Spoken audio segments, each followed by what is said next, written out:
Chalo, so hello everyone. In this lecture, I'm going to explain you about this very important question, which is, very important for the JEE main exam.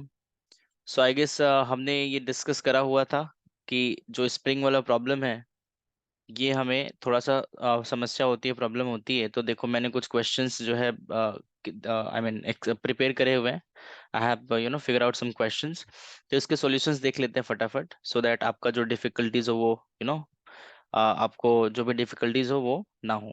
तो अगर बहुत ध्यान से देखो, इस particular question की मैं बात करूं तो इस क्वेश्चन में कह रहा है हमारे पास two bars of masses m1 and m2 connected by a weightless spring of stiffness k, मतलब स्प्रिंग कांस्टेंट की वैल्यू k गिवन है। फिगर है shown above rest on a smooth horizontal plane, है ना, मतलब आपका फ्रिक्शन नहीं है। Bar two is shifted a small distance x to the left and then released. तो जो बार टू है उसको हल्का सा शिफ्ट करा गया है, किस साइड में, लेफ्ट साइड में, ठीक है ना। फिर उसके बाद रिलीज करा गया। अब क्या कह रहा है, देखो सबसे इंपॉर्टेंट पॉइंट ये है कि if the velocity of the centre of inertia मतलब centre of mass of the system after bar one breaks off the wall is given as. तो टेक्निकली हमसे क्या पूछ रहा है सर, हमसे पूछ रहा है वो सेंटर ऑफ मास। कब पूछ रहा है दैट इज ऑल्सो इंपॉर्टेंट। वो पूछ तब रहा है कि जब हम, ऑब्वियस सी बात है कि सर जब हम इसको प्रेस करेंगे, कंप्रेस करेंगे और छोड़ेंगे, तो यहाँ पे आने के बाद होगा क्या कि सर ये इसको खींच लेगा m1 को। और जिस टाइम पे ये इसको खींचेगा उसी टाइम पे क्या पूछ रहा है आपसे, velocity of centre mass, right. तो दिस इज द कि क्वेश्चन पूछ क्या रहा है। नाउ लेट्स टॉक अबाउट कि सर इसको सॉल्व कैसे करेंगे। नाउ क्वेश्चन इज सर इसको सॉल्व कैसे करेंगे। तो सबसे पहले सर हमें, अगर यहाँ पे बहुत ध्यान से अगर आप देखो, तो हमें technically velocity of centre of मास पूछ रहा है। हमें जो पता है वेलोसिटी ऑफ सेंटर ऑफ मास के बारे में, वो पता है sir m1v1 plus m2v2 upon m1 plus m2। अब बहुत ध्यान से देखो, इसमें समस्या ये है कि सर हमें यहाँ पे रफ्तार नहीं पता, वेलोसिटी नहीं पता। सोचो अगर मैं यहाँ पे वेलोसिटी फाइंड कर लूँ which is let's suppose v2, ठीक है, तो अपना काम बन गया।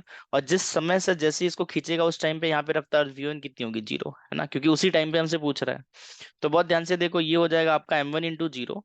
तो this will become sir m2 into v2 upon m1 plus m2, है ना। ऑप्शंस भी गिवन है, मैच कर लेंगे। बहुत ध्यान से देखो, अब हमसे पूछ रहा है कि अब हम, अगर हमें v2 की वैल्यू मिल जाए तो अपना काम बन जाएगा। तो सोचो v2 कैसे निकालेंगे। सर V2 निकालने का सिंपल सा सीधा सा तरीका ये है कि सर हम एनर्जी कंजर्व कर दें, है ना। बहुत ध्यान से देखो, जब हमने इसको कंप्रेस करा, तो मान लो सर इसमें जो कंप्रेशन हुआ एक्स हुआ, which is already given in the question, है ना, कि स्मॉल डिस्टेंस एक्स हम जितना हमने कंप्रेस किया, मान लो ये हमारा एक्स इतना कंप्रेस हुआ। तो बहुत ध्यान से देखो, इसके पास पोटेंशियल एनर्जी कितनी है सर, हाफ की एक्स स्क्वायर। अब पोटेंशियल एनर्जी जब यहाँ पे आएगा, तो ध्यान से देखो, जब ये यहाँ से यहाँ आएगा तो ऑब्वियस सी बात है कि इसकी रफ्तार v2 है, तो पोटेंशियल एनर्जी किस में कन्वर्ट हो जाएगी sir, total potential energy convert हो जाएगी हाफ आपकी काइनेटिक एनर्जी में। तो बहुत ध्यान से देखो, इसको इक्वल टू कर दो 1/2 m v2 स्क्वायर, है ना। 1/2 कैंसिल, v2 की वैल्यू अपने पास आ गई, बहुत ध्यान से देखो। तो अपने पास आ गई under root of k/m into x, है ना। ध्यान से देखो, कोई गलती ना करूं, under root of k/m into x, हाँ ठीक है। तो ये हो गई अपनी v2 की वैल्यू, है ना, v2, this is not v2 square. तो हो गया अपना v2 आ गया, अब बस इसकी वैल्यू पुट कर दो और आंसर। तो m2 इंटू v2 कितना है अपने पास, सर वो है under root of k/m into x upon m1 plus m2, है ना। बहुत ध्यान से देखो, ये आपका k/m2 था ना, 1/2 m2 v2 स्क्वायर, तो ये m2। तो ये हमारा हो जाएगा m2। ध्यान से देखो कौन सा ऑप्शन मैच कर रहा है, इसको थोड़ा सा और अच्छे से सॉल्व कर ले, तो ये हो जाएगा हमारे पास under root of k into m2, because ये रूट वाला और ये m2 मर जाएगा, है ना, into x upon m1 plus m2। अब देख लो जो भी आंसर मैच कर रहा है दैट इज योर आंसर, है ना। ये हो गया आपका क्या, जो है velocity of centre of mass, right. तो कौन सा ऑप्शन करेक्ट हो गया हमारे पास, x upon m1 plus m2 into under root of k m2। I think option number A, one, ठीक है ना। तो दिस इज वन क्वेश्चन, ठीक।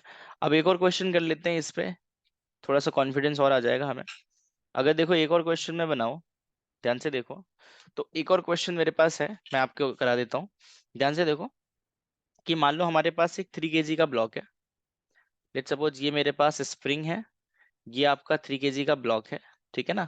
इसका मतलब ऐसा तरीका मैं बता रहा हूँ ताकि वो हर क्वेश्चन सॉल्व हो जाएगा, और जे मेंस में हर बार पूछ रहा है ऐसे क्वेश्चन, है ना, रिपीटेडली ऐसे क्वेश्चन पूछ रहा है, तो इसका मतलब किस तरीके से करेंगे वो देख लेंगे। बाकी इसके डिटेल में कभी हम समझेंगे कि डिटेल में सर इसको कैसे सॉल्व कर सकते हैं। तो ये हो गया 3 kg, ये हो गया 6 kg। मान लो सर इसकी रफ्तार गिवन है विच इज आपकी 4 मीटर पर सेकेंड, इसकी रफ्तार गिवन है विच इज 2 मीटर पर सेकेंड। मान लो स्प्रिंग कांस्टेंट के है और स्प्रिंग कांस्टेंट की वैल्यू मान लो लेट सपोज गिवन है 50 न्यूटन पर मीटर, है ना।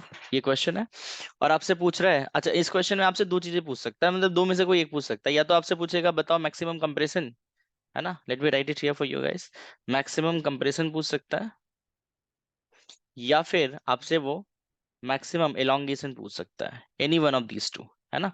क्योंकि बहुत ध्यान से देखो सर, या तो कंप्रेशन होगा या तो एलोंगेशन होगा, that totally depends on the value of what, velocity, है ना, कि किसकी क्या है। तो सर ये चार और ये दो। अब बहुत ध्यान से अगर आप देखो तो सर इसको कैसे सॉल्व करेंगे, तो देखो मैं आपको ना एक ऐसा तरीका बताता हूँ जिससे ये क्वेश्चन सॉल्व हो जाता है। इसको कहते हैं, पहले तो हमें रिड्यूस मास का कॉन्सेप्ट पता है, तो रिड्यूस मास निकालो। रिड्यूस मास क्या हो जाएगा sir, m1 into M two upon m1 plus m2, simple. तो रिड्यूस मास निकालो, तो m1 की वैल्यू है अपने पास मान लो 3 इंटू 6 अपॉन 6 प्लस 3 मतलब 9, तो ये हो गया अपने पास 2 kg, राइट। अब बहुत ध्यान से देखो, अब इसको ना, इसको एक ब्लॉक में कन्वर्ट कर दो, ठीक है ना। इसको कितने ब्लॉक में कन्वर्ट कर दो सर, एक ब्लॉक में। तो ये हो गया आपका 2 kg, ये हो गया आपका के, राइट। अब अगर थोड़ा और ध्यान से देखो तो सर इसमें समस्या वेलोसिटी, वेलोसिटी किसके लिए, तो यहाँ पे जो वेलोसिटी लेंगे ना हम, क्योंकि वो 4 है, एक 3 kg का रफ्तार जो है 4 मीटर पर सेकेंड है, 6 kg का 2 मीटर पर सेकेंड है, तो आप इसके रिलेटिव रफ्तार ले लो, है ना, v रिलेटिव। अब बहुत ध्यान से देखो, आप चीजें आसान है, आपसे कुछ भी पूछ रहा है, ध्यान से देखो, अपन ने इसकी रफ्तार कितनी ले ली है, वी रिलेटिव, है ना। हो सकता है ये इधर जा रहा हो सकता है इधर जा रहा हो, वो हमें पता नहीं है, बट हमने वी रिलेटिव ले लिया।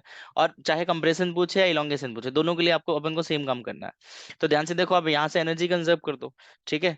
बहुत ध्यान से देखो, यहाँ पे एनर्जी कंजर्व करने के लिए हाफ के एक्स स्क्वायर, यह हो गया आपकी स्प्रिंग की पोटेंशियल एनर्जी, और क्योंकि इसके पास वेलोसिटी है तो ये हो जाएगा हाफ एम वी स्क्वायर, है ना। अब या तो अगर वो कंप्रेस कर रहा है तो ऑब्वियस सी बात है स्प्रिंग एनर्जी गेन करेगा, और अगर इलोंगेट कर रहा है तो लॉस करेगा, है ना, दैट डिपेंड्स कि वेलोसिटीज क्या है। तो ध्यान से देखो, 1/2 कट गया हमारे पास, और ध्यान से देखो अपने पास यहाँ पे, अच्छा ये जो v लेंगे ना ये रिलेटिव लेंगे, इसलिए मैंने पहले बता दिया कि भाई यहाँ पे अपन v रिलेटिव लेंगे, राइट।